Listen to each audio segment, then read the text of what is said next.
지난주 수요일 예배를 드리고 저녁에 그 비행기를 타고 칠레로 갔습니다.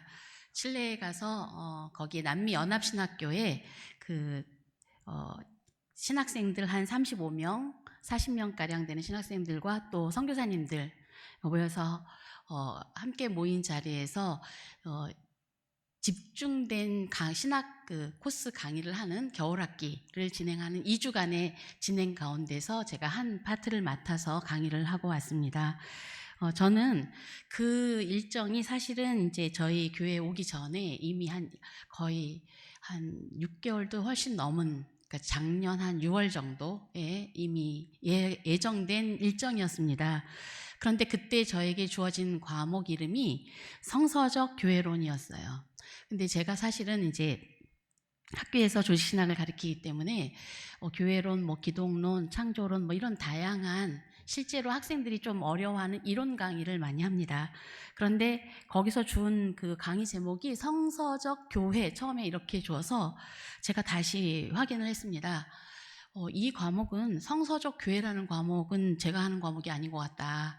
왜냐하면 이제 성서적 교회 이러면 그건 성서학과의 과목일 것 같다. 그랬더니 자신들이 잘 몰라서 그렇게 정한 것이니 원하는 대로 그 제목을 바꿔서 강의를 하라는 거예요. 그래서 그냥 성서적 교회론 해가지고 강의를 하려고 보니 제가 그동안 강의를 했던 내용은 교회론에 관한 다양한 신학자들의 논의에 집중된 강의였습니다. 그리고 주로 제가 대학원에서 강의를 하기 때문에 세미나를 인도를 하니까 이제 다양한 학자들의 이제 교회론이 어떻게 되었는지를 이렇게 강의를 하다가 성서적 교회론을 준비하려고 하다 보니 새로운 강의를 준비를 하게 되었습니다. 솔직한 말씀을 드리면 제가 강의 준비를 가는 비행기 안에서 하고 그 통역하는 분에게도 PPT를 그 전날 드렸습니다. 하루 전날 드렸습니다. 왜냐하면 제가 이렇게 이제 일정이 빠듯해질 줄도 몰랐고 여러 가지 상황들이 함께 발생할지도 예측을 못해서 그렇게 강의를 진행했는데 정말 감사하게 하나님께서 이번 강의를 통해서 제가 다시금 교회에 대해서 더 새로운 통찰을 갖게 되고 새롭게 집중할 수 있는 좋은 기회를 주셨습니다. 그리고 또 학생들에게도 이 성서적 교회론에 대한 학자들의 그 이론이 아니라 성경에 나타난 교회에 대한 분명한 소명과 사명, 교회의 본질에 대해서 함께 나눌 수 있고 가르칠 수 있는 좋은 기회를 가졌습니다. 사실은 짧은 기간 수업을 하고 또 그 학생들을 시험을 보고 평가도 해야 돼요. 그래서 굉장히 쉽지 않은데 하나님께서 은혜를 주시는 바람에 정말 저와 같이 강의를 듣는 학생들이 오픈북 시험을 보지 않았음에도 불구하고 90점을 넘은 사람이 많았습니다. 그래서 제가 너무 깜짝 놀랐습니다. 하나님께 너무 감사드렸고요.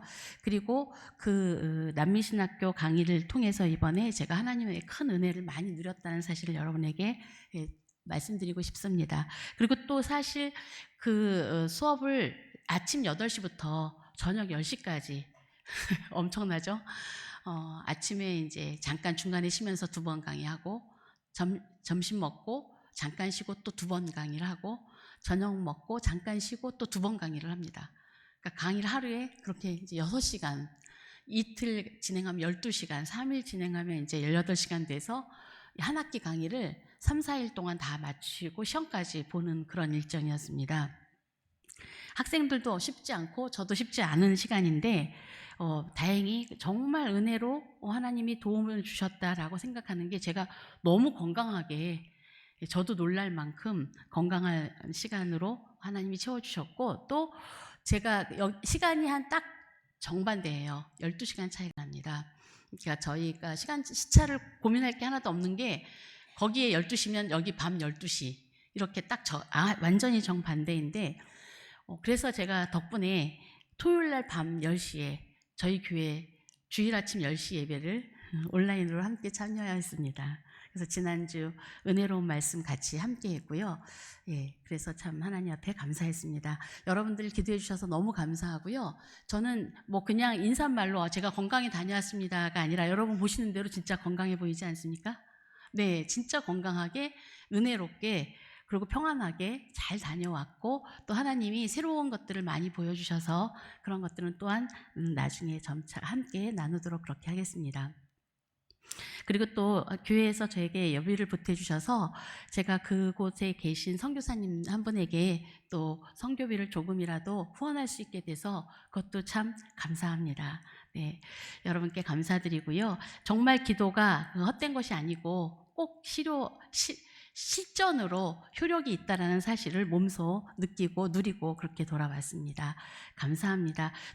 뭐 한 가지 더 이제 감사한 걸 나누자면 그 남미 신학교 학생들의 변화입니다.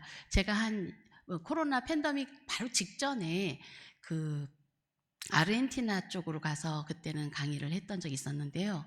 그때는 학생들이 나이가 굉장히 많고 또 학력도 별로 좋지가 않았습니다. 그러니까 이제 한 40, 50 넘으신 분들이 굉장히 많았고 실제로 목회를 하시는 목회자들이 많은 그런 사람들을 대상으로 강의를 했는데, 이번에 가보니까 젊은 학생들, 헌신된 그 젊은 학생들이 굉장히 많았습니다. 그래서 대부분 젊은 학생이었고 제가 예상한 것처럼 그렇게 나이 많은 학생들이 많지 않았습니다. 그런데 그 학생들이 얼마나 열심히 배우느냐면 그 힘든 시간에 굉장히 열심히 배울 뿐만 아니라 찬양만 했다 하면 다 일어나서 찬양을 해요.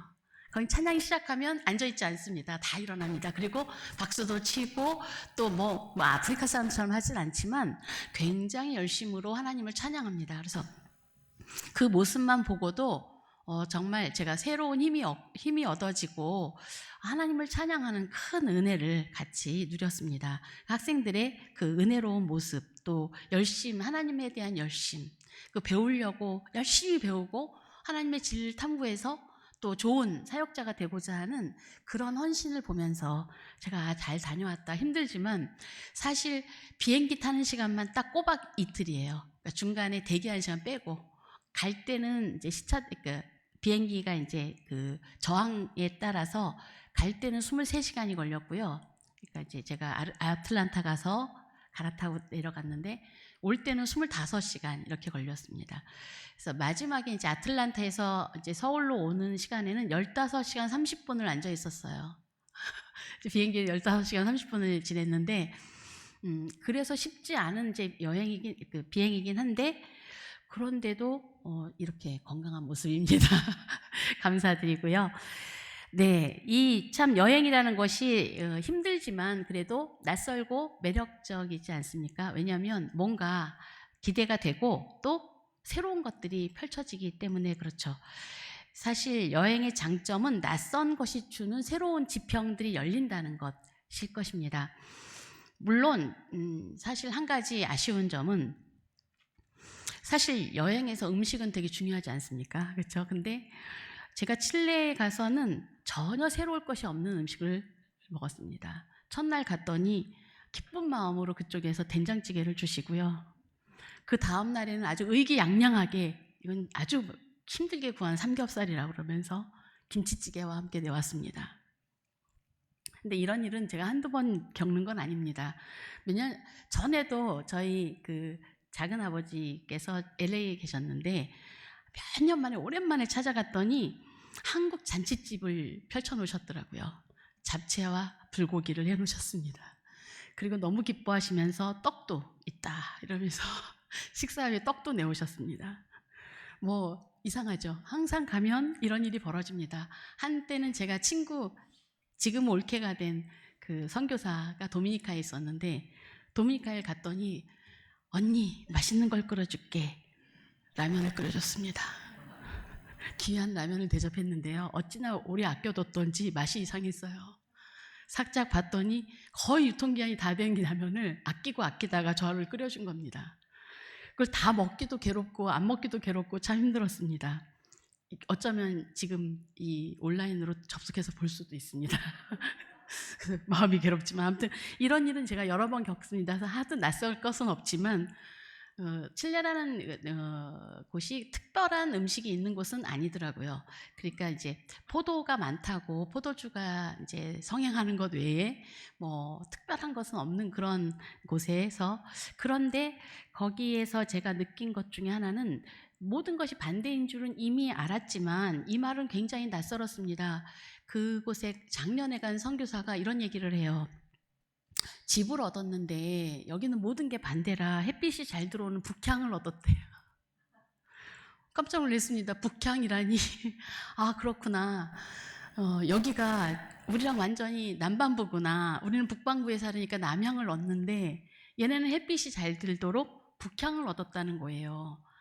그거는 참 낯설었습니다. 낯설고 신기했습니다. 그리고 그걸 여러 번 생각을 하게 됐습니다. 북향으로 난 집을 얻기 위해서 돌아다녔다. 우리가 선호하는 집이 남향이라면 그곳은 북향이었던 거죠. 우리는 남쪽에 대한, 그래서 햇빛과 관련된 그런 좋은 이미지가 많이 있는데 이쪽은 반대일 것 아닙니까? 남쪽은 햇빛도 안 들고 어둡고 껌껌할 거야, 이렇게 생각을 하는 거죠. 예, 이렇게 우리의 생각을 뛰어넘는 일들이 곳곳에서 벌어지는데요. 오늘 여러분과 함께 제가 나눌 본문이 바로 그렇습니다. 오늘 예수님이 고향에 가셔서 배척받은 이야기를 우리가 함께 읽었습니다. 오늘 말씀은 예수님의 입장에서 보면 고향에 가서 배척을 받은 이야기지만 고향 사람들의 입장에서 보면 엄청난 낯선, 익숙하고도 낯선 예수님을 만난 이야기일 것입니다. 무슨 얘기입니까? 오늘 본문에서는 예수님께서 공생의 사역을 시작하시면서 누가복음은 고향에 가서 배척받은 이야기를 앞쪽에 배치합니다. 이건 신학적인 의도가 있어요. 왜냐하면 이 같은 이야기를 마가와 마태는 전체 이야기의 중간쯤 배치하고 있기 때문에 그렇습니다. 그러니까 예수님이 공생의 사역을 시작을 하시고 우리가 지금 읽은 이 본문 이전의 본문이 이야기가 서두가 있습니다. 그 지역을 예수님이 세례를 받으시고 광야에서 시험을 받으시고 그리고 성령에 이끌려 시험을 받으신 이후에, 그리고 갈릴리로 돌아오셨을 때 각 회당에서 가르치셨습니다. 사람들은 깜짝 놀랐습니다. 예수님의 가르침이 권위가 있었고 너무나 새롭고 신비했기 때문입니다. 그런데 오늘 이 사람들은 당황했습니다. 저렇게 훌륭한 말씀을 하시는 권위가 있으신 선생님이 내가 알던 예수라는 사람이었다는 것 때문에 그랬습니다. 예수 아니야? 우리가 아는 바로 그 가족 아니야? 마리아의 아들. 그 가난한 목수 집안 출신의 그 아버지는 벌써 이미 애들이 성장기에 일찍 죽은 아버지를 둔 그 자녀들, 예수님은 밑에 형제들이 많이 있었습니다. 그 목수 출신 예수가 아닌가. 그런데 그들이 보기에 너무나 예수님은 뜻밖의 변신을 하신 분으로 나타난 것입니다. 그들은 예수께서 가난한 집안일 뿐만 아니라 목수로 일하셨다는 걸 잘 알고 있었습니다. 그 어머니 마리아도 잘 알고요. 그 아들들도 잘 알았습니다.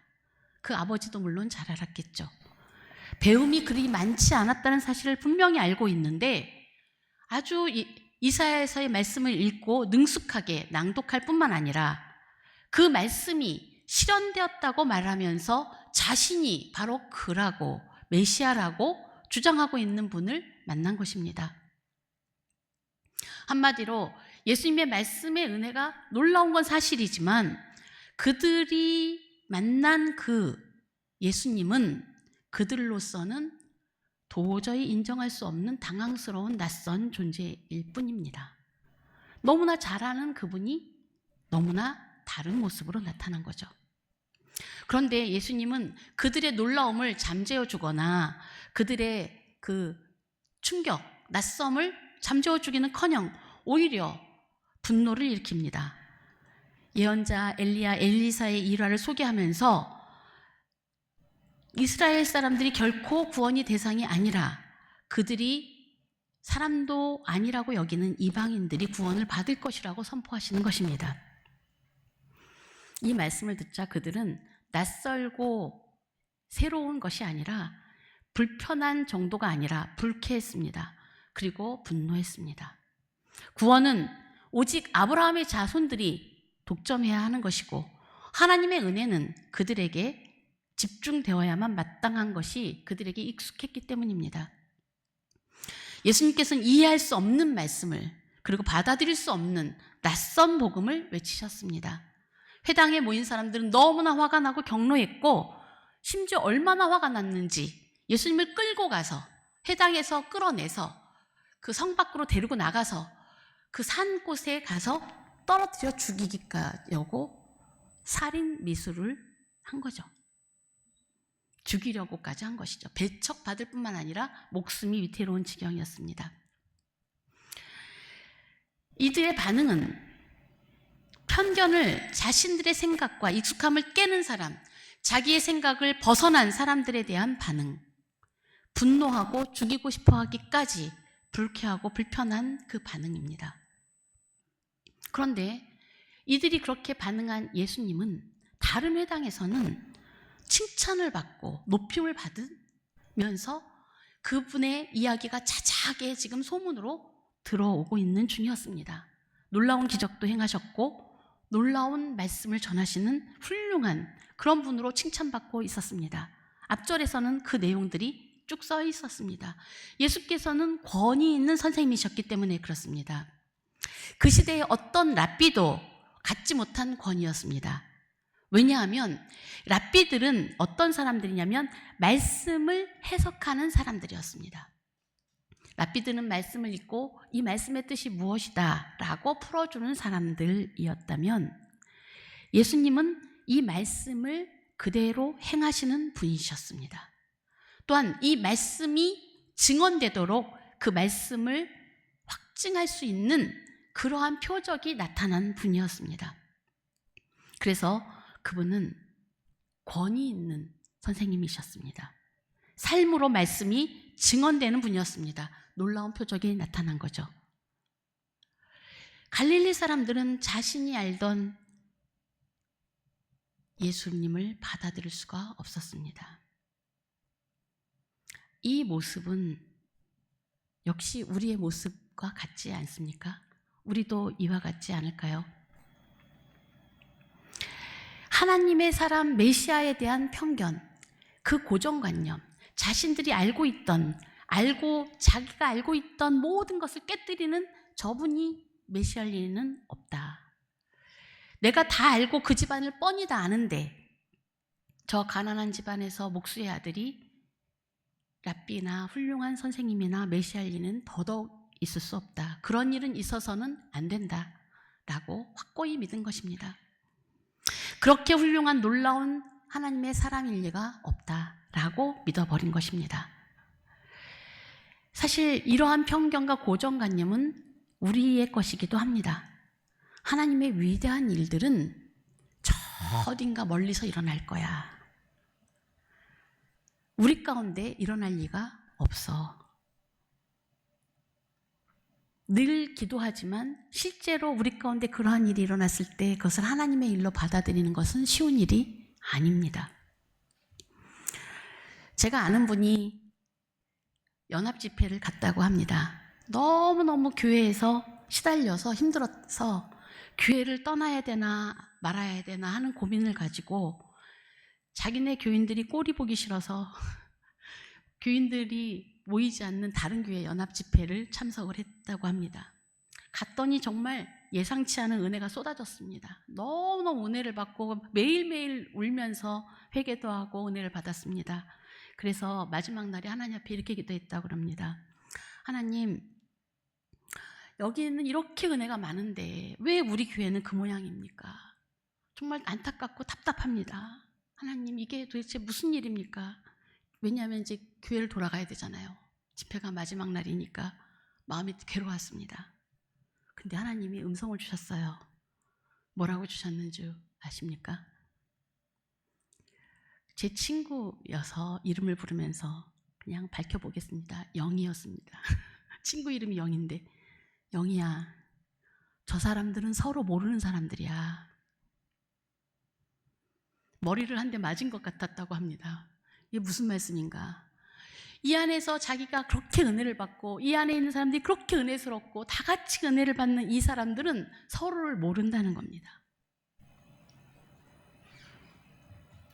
그래서 깨달음을 얻고 교회로 돌아와서 다시 사역을 열심히 하고 있습니다. 그렇습니다. 우리는 서로 아는 사람들 사이에서, 우리가 익숙히 아는 이 공동체 안에서 하나님이 과연 새로운 일을 일으키실 수 있을까?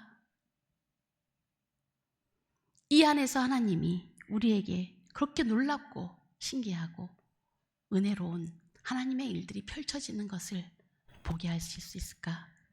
그것이 내가 알던 저 사람을 통해서 하나님이 일하실 수 있을까? 저 사람이 변한 것 같아. 전보다 좀 다른걸? 말과 행동이 좀 달라진 것 같아. 그렇지만 별 수 있겠어? 내가 알던 사람은, 저 사람은 이런 사람이야 라는 것이 우리의 생각이고 우리의 완고한 고집이고 편견입니다.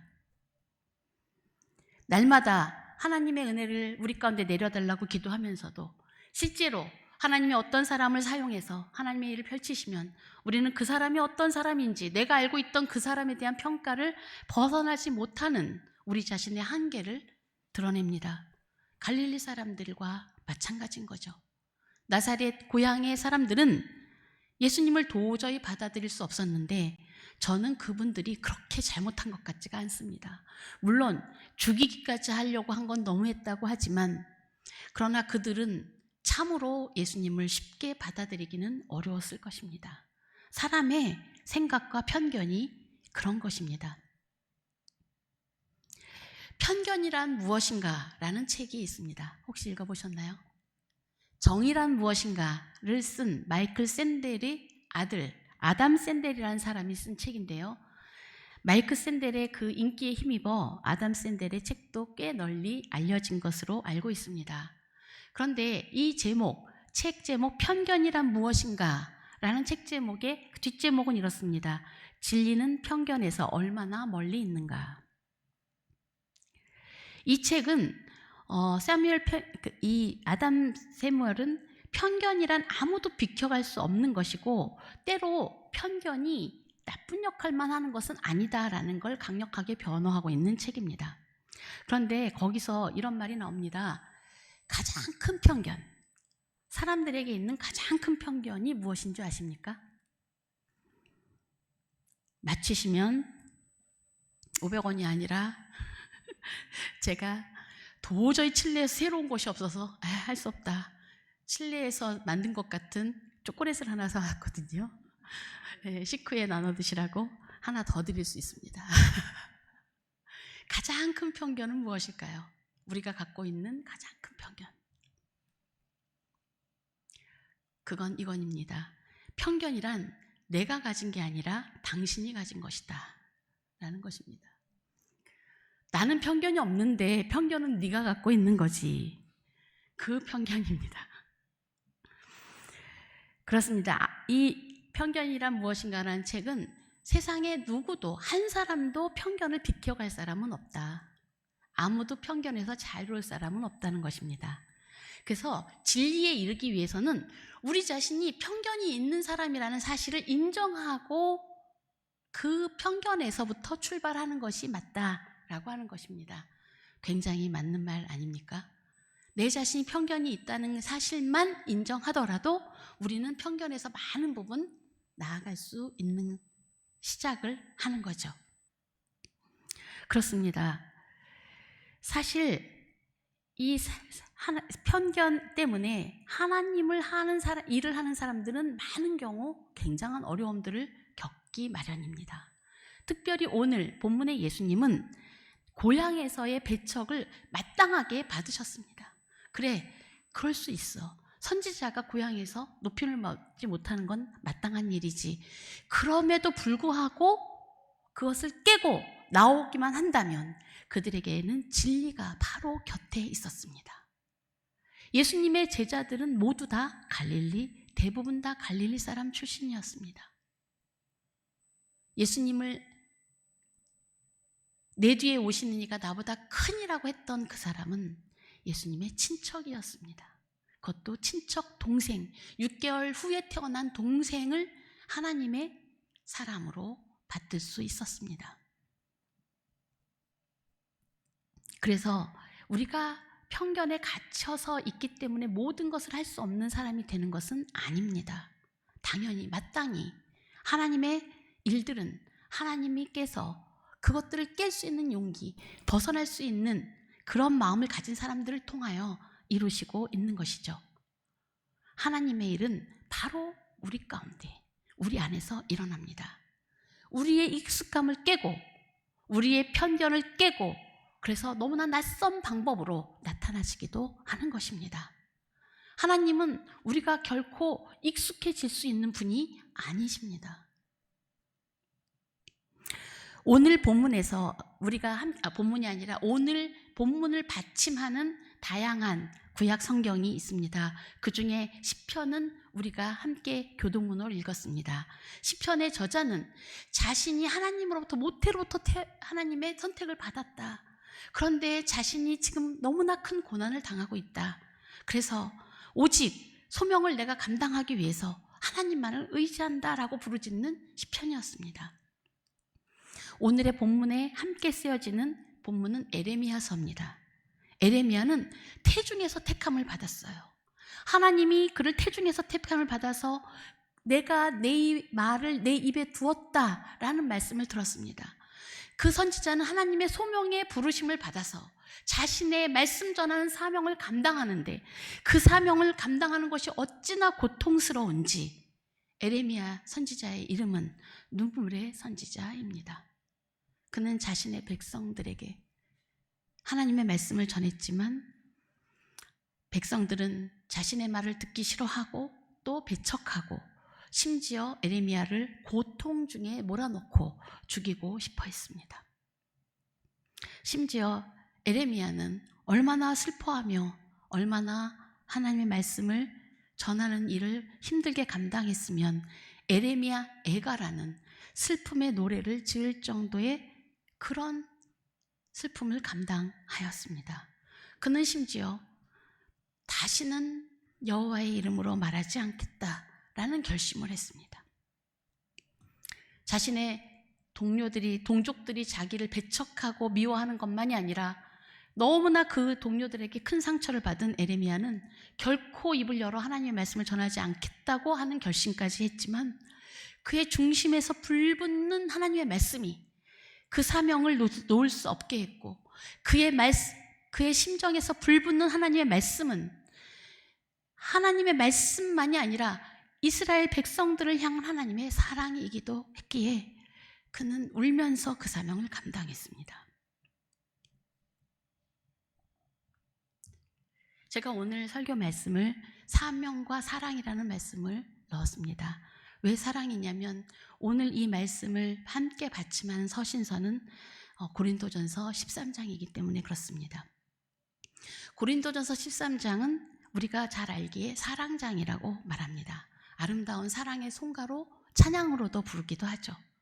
이 바울의 고린도전서 13장은요, 사실은 고린도 교회가 너무나 엄청나게 문제가 많아서 그리고 너무나 놀랍게 번성한 교통의 요지고 상업이 발전한 아주 번성한 국제 도시였던 고린도 교회가 자신이 2년간 머물면서 목회해서 많은 사람들이 교인으로 되었지만 그들은 아직도 어린아이처럼 신앙이 성장하지 못해서 윤리적으로 도덕적으로 타락한 일을 하고도 부끄러운 줄을 몰랐고 또 교회의 질서를 어지럽혔고 가난한 자들을 멸시하기도 했고 이런 여러 가지 문제를 많이 아는 그리고 무례하고 무질서했던 사람들입니다.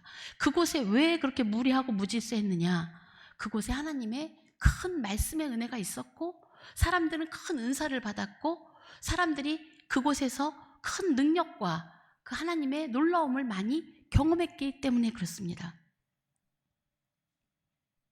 이들에게 바울은 고린도전서 13장을 전하면서 이들에게 사랑이 무엇인지를 가르쳐주고 있습니다.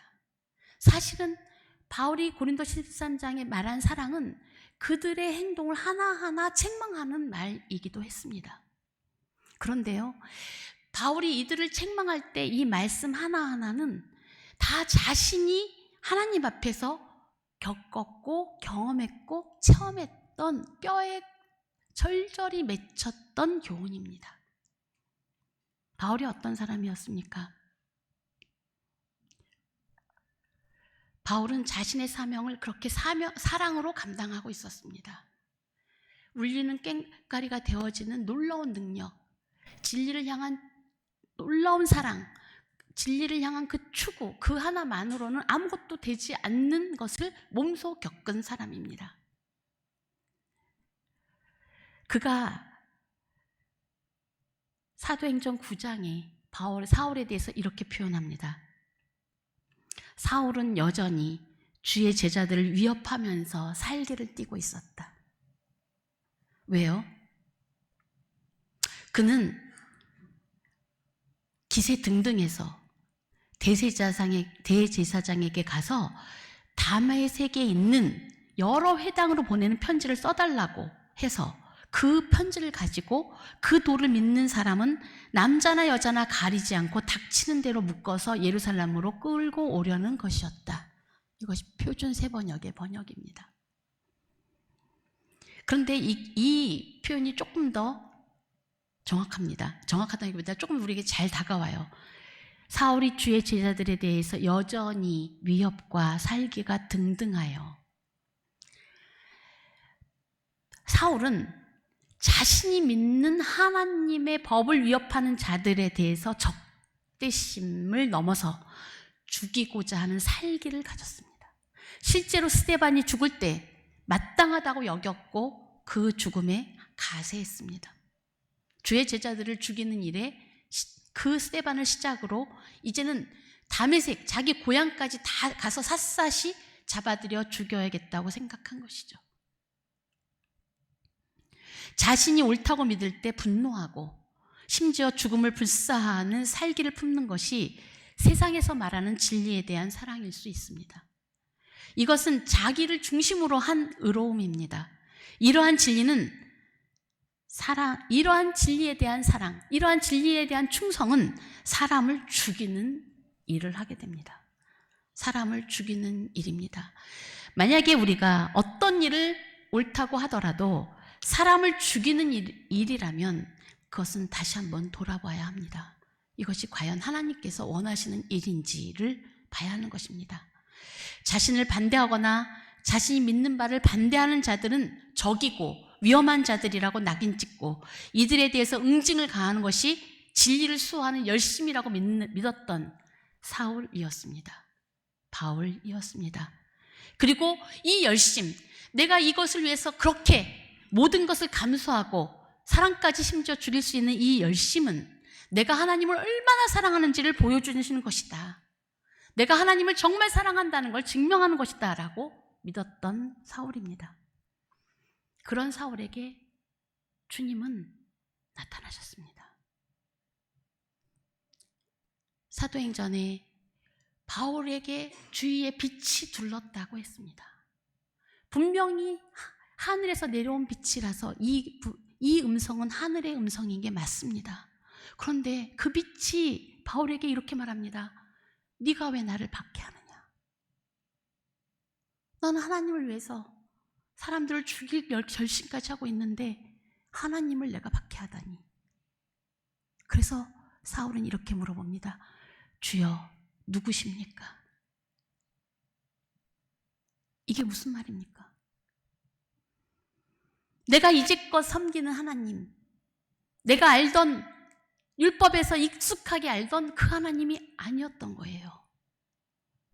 그렇게 다가오신 주님 누구십니까?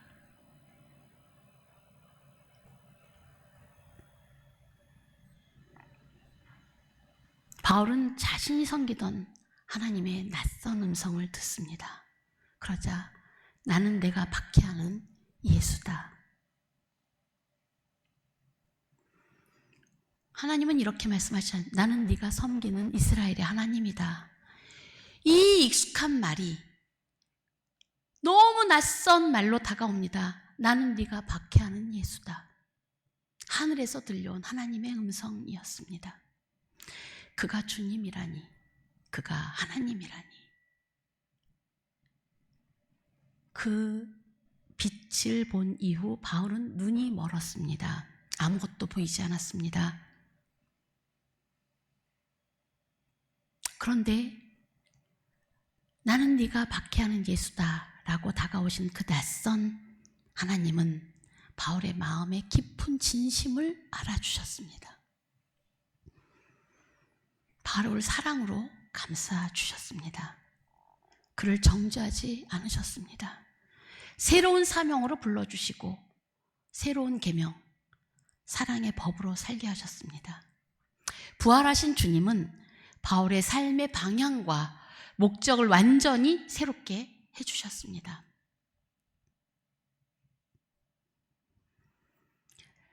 바로 그 예수님, 부활하신 주님은 고향 사람들이 자신을 죽이려고 하는 그 배척하는 마음을 뒤로하고 자신의 길을 떠나십니다. 그들을 설득하거나 싸우거나 정죄하지 않으시고 그들을 떠나서 하나님이 부르신 그 길을 걸어가셨습니다. 오늘 우리가 읽은 말씀에는 이렇게 되어 있습니다. 일어나 동네 밖으로 쫓아내어 그 동네가 건설된 상 낭떠러지까지 끌고 가서 밀쳐 떨어뜨리고자 하되 예수께서 그들 가운데로 지나서 가시니라. 표준 세번역은 예수께서 그들 가운데로 지나서 자기의 길을 가시니라 라고 되어 있습니다. 예수님은 자신의 부름받으신 길을 가셨습니다. 그 길은 십자가의 길이고 진리이신 자신을 저버리는 자들을 위해 죽는 길이었습니다. 자신들이 옳다고 믿고 진리의 편에 서 있다고 믿는 자들, 그들의 오해와 편견과 교만과 이기심으로 가득한 그들의 멸시와 저주를 묵묵히 그저 자신의 몸으로 감당해 내신 것입니다. 그 주님께서는 지금도 이 순간에도 우리에게 낯선 얼굴로 다가오십니다. 하나님은 우리가 익숙해질 수 있는 분이 아니십니다. 낯서십니까? 불편하십니까? 어쩌면 하나님을 만나는 시간일지 모릅니다. 우리는 그 낯섦이 불편해지면 힘들어하고 분노합니다. 불쾌해합니다. 그런데 그럴 때 하나님 나라가 가까이 있을지 모른다고 생각을 바꿔 보십시오. 하나님은 원래 우리에게 평강을 주시지만 우리를 새로운 사명으로 나아가게 하실 때에는 기존의 모든 익숙한 것들이 불편해지게 만드십니다. 그래야 새로운 것이 들어오기 때문에 그렇습니다. 낯선 것이 들어온다면 하나님의 새로움이 시작한다는 신호입니다. 하늘의 빛이 들어오려면 틈이 있어야 합니다. 틈은 균열이 생겨야만 생기는 것입니다.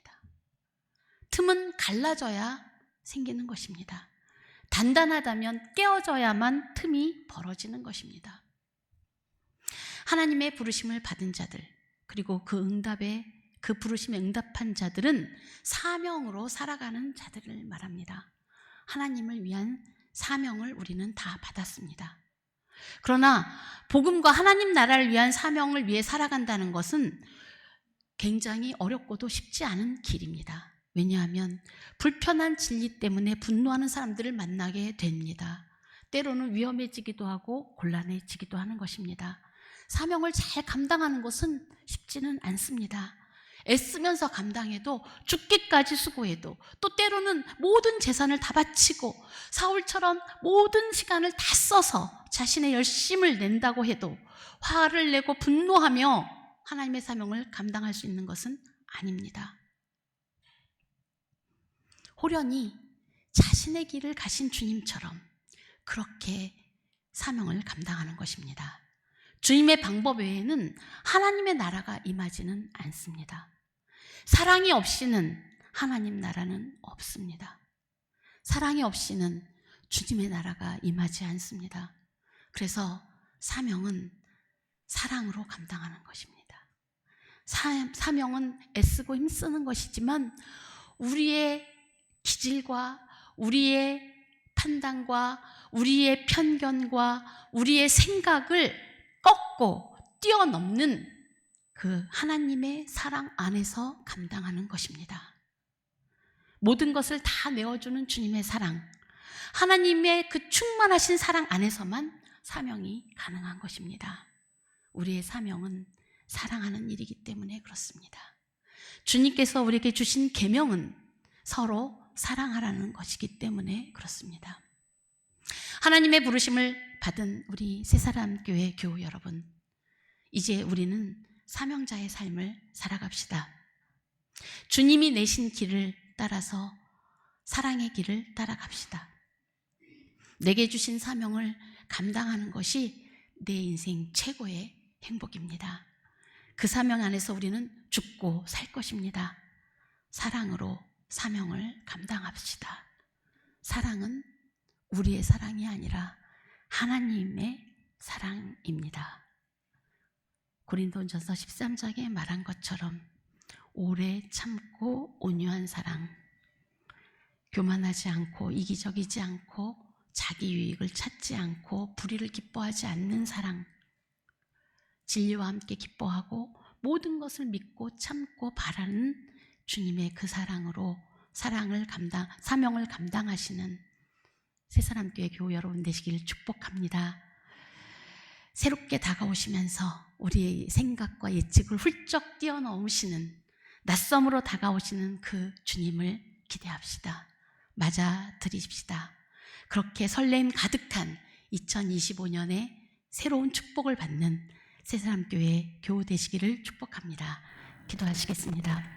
하나님 감사합니다.